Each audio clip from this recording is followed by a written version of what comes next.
ಎಲ್ಲಾರ್ಗೂ ನಮಸ್ಕಾರ. ನಮ್ಮ ಕಲಾಸ್ ಕರಾವಳಿ ಕಿಚನ್ಗೆ ನಿಮ್ಮೆಲ್ಲರಿಗೂ ಸ್ವಾಗತ. ನೀವೆಲ್ಲ ಕೋಡ್ಬಳೆಯನ್ನ ಹೊರಗಡೆಯಿಂದ ತಂದು ತಿಂತಾ ಇರ್ತೀರಾ, ಬಟ್ ಮನೆಯಲ್ಲೇ ಗರಿ ಗರಿಯಾಗಿ ಕೋಡುಬಳೆಯನ್ನ ಮಾಡ್ಬೋದು. ಸೊ ಇದನ್ನ ಹೇಗೆ ಮಾಡ್ಬೋದು ಅಂತ ನೋಡೋಣ ಬನ್ನಿ.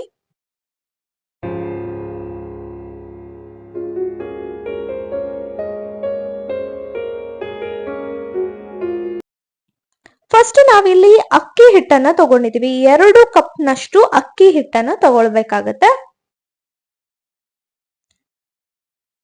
2 ಕಪ್ ಅಕ್ಕಿ ಹಿಟ್ಟನ್ನ ನಾವಿಲ್ಲಿ ಒಂದು ಬಾಣಲೆಯಲ್ಲಿ ಹಾಕೊಂಡಿದೀವಿ. ಇದನ್ನ ಸ್ವಲ್ಪ ಹೊತ್ತು ಹುರಿದುಕೊಳ್ಬೇಕಾಗತ್ತೆ. 2 ಕಪ್ ಅಕ್ಕಿ ಹಿಟ್ಟಿಗೆ ಅರ್ಧ ಕಪ್ ನಷ್ಟು ಮೈದಾವನ್ನ ಹಾಕಿ ಹುರಿದುಕೊಳ್ಬೇಕಾಗತ್ತೆ. ಅಂದ್ರೆ 1 ಕಪ್ ಅಕ್ಕಿ ಹಿಟ್ಟಿಗೆ 1/4 ಕಪ್ ಮೈದಾ, ಅದ ರೀತಿಯಲ್ಲಿ ನಾವಿಲ್ಲಿ 2 ಕಪ್ ಅಕ್ಕಿ ಹಿಟ್ಟನ್ನ ತಗೊಂಡಿದೀವಿ. ಸೊ ಅರ್ಧ ಕಪ್ ಮೈದಾವನ್ನ ಹಾಕಿ ಇದನ್ನ ಚೆನ್ನಾಗಿ ಹುರಿದುಕೊಳ್ಬೇಕಾಗತ್ತೆ. ಹಿಟ್ಟನ್ನ ಚೆನ್ನಾಗಿ ಹುರಿದುಕೊಳ್ಬೇಕು. ಜಾಸ್ತಿ ಹುರಿಯೋ ಅವಶ್ಯಕತೆ ಏನು ಇಲ್ಲ, ಸ್ವಲ್ಪ ಬಿಸಿ ಆದ್ರೆ ಸಾಕಾಗತ್ತೆ. ಈಗ ಒಂದು ಮಿಕ್ಸರ್ ಜಾರಿಗೆ ಹುರಿಗಡಲೆ ಅಥವಾ ಪುಟಾಣಿ ಬೇಳೆಯನ್ನ ಹಾಕೊಂಡಿದೀವಿ. ಇದನ್ನ ಪೌಡರ್ ಮಾಡ್ಕೊಳ್ಬೇಕಾಗತ್ತೆ.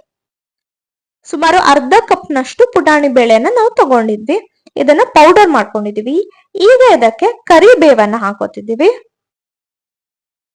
ಹಾಗೆ ಸ್ವಲ್ಪ ತೆಂಗಿನಕಾಯಿ ತುರಿಯನ್ನ ಹಾಕೊಂಡಿದೀವಿ. 1 ಸ್ಪೂನ್ ನಷ್ಟು ಜೀರಿಗೆಯನ್ನ ಹಾಕೊಂಡಿದೀವಿ. ಹಾಗೆ 1.5 ಸ್ಪೂನ್ ನಷ್ಟು ಖಾರ ಪುಡಿ ಅಂದ್ರೆ ಅಚ್ಚ ಖಾರದ ಪುಡಿಯನ್ನ ಹಾಕೊಂಡಿದೀವಿ. ಹಾಗೆ ಇಂಗನ್ನ ಹಾಕೊಂಡಿದೀವಿ. ಇದನ್ನ ಗ್ರೈಂಡ್ ಮಾಡ್ಕೋಬೇಕಾಗತ್ತೆ. ನೀರನ್ನ ಸೇರಿಸಬಾರ್ದು, ಹಾಗೆ ಪೌಡರ್ ಮಾಡ್ಕೊಳ್ಬೇಕು. ನೋಡಿ, ಈ ರೀತಿ ಪೌಡರ್ ಆಗಿದೆ. ಈಗ ಈ ಪೌಡರ್ ಅನ್ನ ಹುರಿದಿಟ್ಕೊಂಡಿರುವಂತಹ ಅಕ್ಕಿ ಮತ್ತು ಮೈದಾ ಹಿಟ್ಟು ಏನಿದೆಯೋ ಅದಕ್ಕೆ ಆಡ್ ಮಾಡ್ಕೊಂಡಿದೀವಿ. ಈ ರೀತಿ ಆಡ್ ಮಾಡ್ಕೊಂಡಿದೀವಿ. ನಾವಿಲ್ಲಿ ಅರ್ಧ ಕಪ್ ನಷ್ಟು ಹುರಿಗಡಲೆಯನ್ನ ಬಳಸಿದ್ವಿ 2 ಕಪ್ ಅಕ್ಕಿ ಹಿಟ್ಟಿಗೆ. ಸೊ ಇದನ್ನ ಚೆನ್ನಾಗಿ ಹೊಂದಿಸ್ಕೊಳ್ಬೇಕಾಗತ್ತೆ. ಈ ಹಿಟ್ಟಿನ ಜೊತೆ ಚೆನ್ನಾಗಿ ಇದನ್ನ ಹೊಂದಿಸ್ಕೊಳ್ಬೇಕು. ಈಗ ಇದಕ್ಕೆ ಬಿಸಿ ಮಾಡಿರುವಂತಹ ಎಣ್ಣೆಯನ್ನ ಹಾಕೊಂಡಿದೀವಿ. 4ರಿಂದ 5 ಸ್ಪೂನ್ ನಷ್ಟು ಬಿಸಿ ಮಾಡಿರುವಂತಹ ಎಣ್ಣೆ, ಹಾಗೆ ಸ್ವಲ್ಪ ಚಿಟಿಕೆಯಷ್ಟು ಅಜ್ವಾನ ಅಥವಾ ಓಂ ಕಾಳನ್ನ ಹಾಕೊಂಡಿದೀವಿ. ಹಾಗೆ ರುಚಿಗೆ ತಕ್ಕಷ್ಟು ಉಪ್ಪನ್ನ ಆಡ್ ಮಾಡ್ಕೊಂಡಿದೀವಿ. ಇದನ್ನ ಒಂದ್ಸತಿ ಈಗ ಈ ರೀತಿ ನೀರನ್ನೇನು ಸೇರಿಸದೆ ಹಾಗೆ ಮಿಕ್ಸ್ ಮಾಡ್ಕೋಬೇಕು. ನೋಡಿ, ಈ ರೀತಿ ಮಿಕ್ಸ್ ಮಾಡ್ಕೊಂಡಾಗ ನೀವು ಕೈಯಲ್ಲಿ ಪ್ರೆಸ್ ಮಾಡ್ಕೊಂಡ್ರೆ ಈ ರೀತಿ ಆಗ್ಬೇಕು. ನೋಡಿ, ಈ ರೀತಿ ಆಗ್ಬೇಕು ಕೈಯಲ್ಲಿ ಪ್ರೆಸ್ ಮಾಡ್ಕೊಂಡ್ರೆ. ಆಗ ಹಿಟ್ಟು ಕರೆಕ್ಟ್ ಆಗಿ ಬಂದಿದೆ ಅಂತ ಅರ್ಥ. ಈಗ ಇದಕ್ಕೆ ಬಿಸಿ ನೀರನ್ನ ಆಡ್ ಮಾಡ್ಕೊಳ್ತಿದೀವಿ.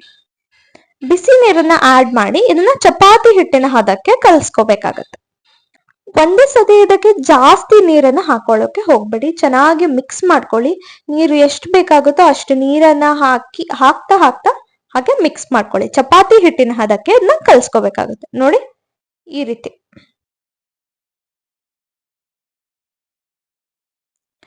ಇದನ್ನ ಕಲ್ಸ್ಕೋಬೇಕು.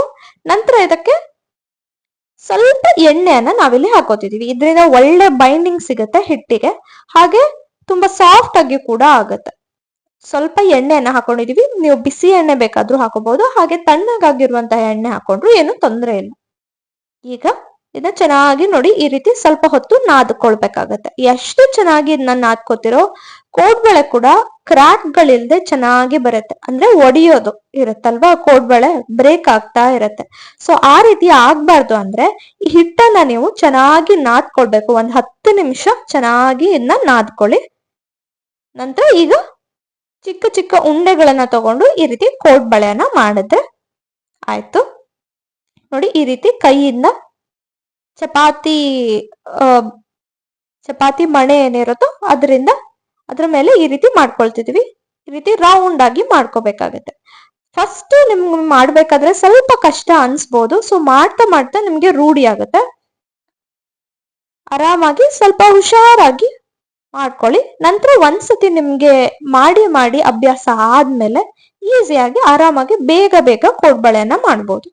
ನೋಡಿ, ಈ ರೀತಿ ಕೈಗೆ ಸ್ವಲ್ಪ ಎಣ್ಣೆಯನ್ನ ಹಾಕೊಂಡ್ರು ಕೂಡ ಒಳ್ಳೇದು. ತುಂಬಾ ಆರಾಮಾಗಿ ಮಾಡೋಕ್ಕಾಗತ್ತೆ.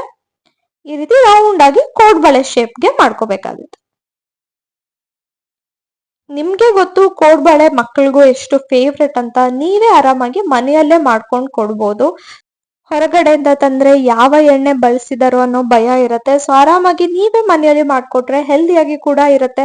ಹಾಗೆ ಇನ್ನೇನು ಗಣೇಶ್ ಚತುರ್ಥಿ ಬರ್ತಾ ಇದೆ, ಸೊ ಹಬ್ಬಕ್ಕೂ ಕೂಡ ಈ ಕೋಡ್ಬಳೆಯನ್ನ ಮಾಡ್ಬೋದು, ಗಣೇಶನಿಗೆ ನೈವೇದ್ಯವಾಗಿ ಇಡ್ಬೋದು. ನೋಡಿ ಇಷ್ಟು ಈಸಿಯಾಗಿ ಮಾಡ್ಬೋದು, ಆರಾಮಾಗಿ ಇದನ್ನ ಮಾಡ್ಬೋದು. ಒಂದ್ 2 ಸತಿ ನೀವು ಪ್ರಾಕ್ಟೀಸ್ ಮಾಡ್ಕೊಂಡ್ರೆ ಆರಾಮಾಗಿ ಕೋಡ್ಬಳೆಯನ್ನ ಮಾಡ್ಬೋದು.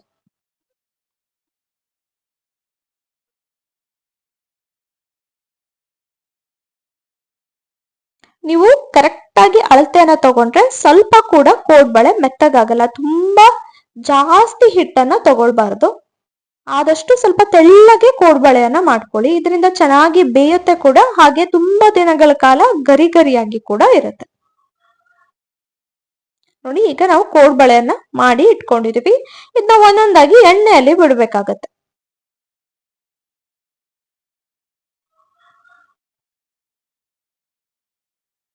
ಈ ರೀತಿ ಮಾಡಿ ಇಟ್ಕೊಂಡಿದೀವಿ.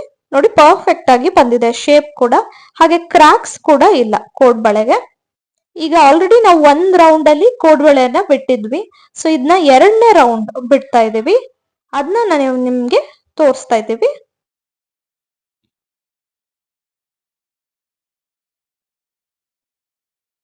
ನೋಡಿ ಒಂದೊಂದಾಗಿ ಕೋಡ್ಬಳೆಯನ್ನ ಬಿಡ್ಬೇಕಾಗುತ್ತೆ.